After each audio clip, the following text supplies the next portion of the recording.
Hi bag builders, it's Diane from Spencer Og Sewing Patterns and thanks for joining me. Today I'm here to introduce you to my new sewing pattern, which is the inner circle bag. It's an in-depth pattern with loads of colour photographs and lots of in-depth explanations, and there's also a full free sew-along included with the pattern.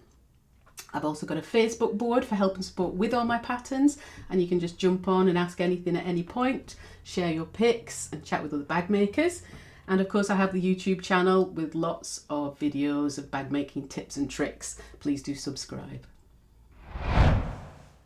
So just to describe the features of the new bag, the inner circle is a sophisticated hobo shaped bag which has the appearance of a full circle, and it features a continuous gusset and strap which you can decorate in different ways to become the main feature of the bag. It's a deceptively roomy bag. The dimensions overall are about 18 by 13.5 inches. It works well in vinyls or heavier weight fabrics, and I'll share which fabrics work best for it in the pattern, but heavier weight fabrics, not quilting cottons.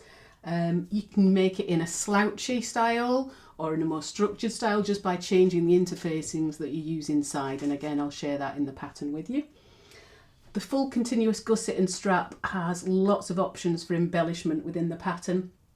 You can use rivets as I've done here, or you can use Renaissance ribbon as I've done here. You could also use narrow ribbon. One of my testers actually used a tape measure and stitched that all the way around, which looks fantastic.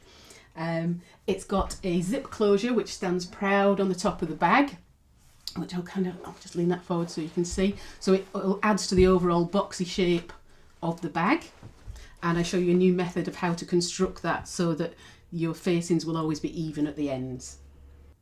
It also features a new place to turn a bag through. I had to work quite hard on that one because obviously when you turn a round bag through, it's difficult to get a really nice edge for finishing when you're closing up the seam inside, so I've developed a new place to turn that through.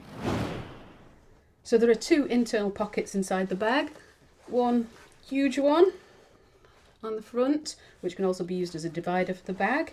You can add a magnetic clasp if you wish. And on the other side, we have a nice good sized zip pocket for your valuables. Your front and back panels can be embellished however you like, so you can just leave them plain and add a handmade badge or your own logo, which is absolutely fine. They look very nice as they are, but you could also piece the panels to the front. Here I've recycled a couple of pairs of jeans. I just stitched the fabric together first and then cut the panel out afterwards, so it's very effective. So loads of further options in the pattern to embellish the bag and make it your own. My testers came up with some wonderful versions of the bag. Do take a look.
What are you waiting for? Go sew!